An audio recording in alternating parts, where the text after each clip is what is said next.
Hey, what's going on, you classic car lovers out there? This is Hydo Restorations coming at you for a really quick video.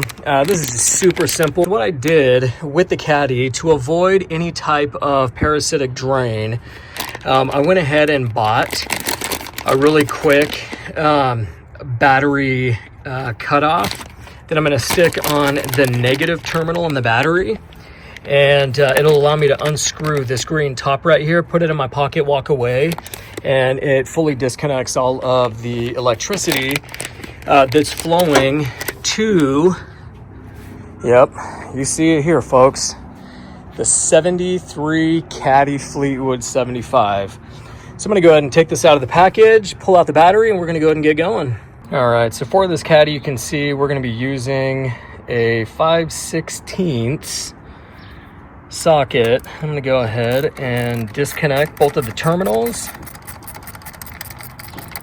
Pull that off. Go ahead and disconnect.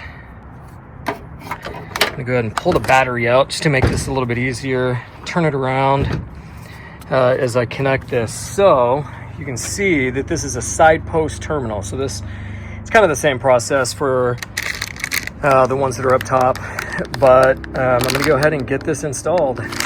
So on our disconnect, you can see that there is one of the threaded sides to this, which I am going to go ahead and stick my original bolt and terminal on.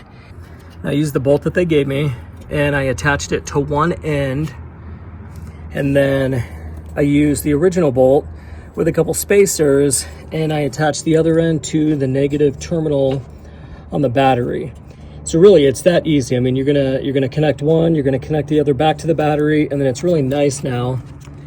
So when I don't drive this Caddy for a little bit, all I have to do is unscrew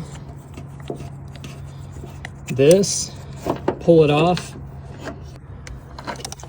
I don't have to worry about there being any type of ground or issue with parasitic drain when it just sits for a little bit.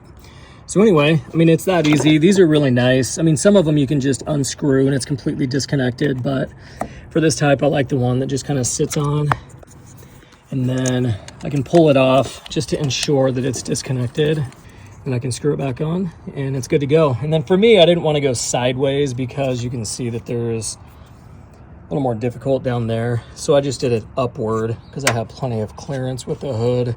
And it's easier just to reach and then get through the fender well. So anyway, hey, if you found that helpful with one of these quick release disconnects, go ahead and throw us a like, hit us a subscribe, and we'll catch you on the next video. Hydo Restorations out.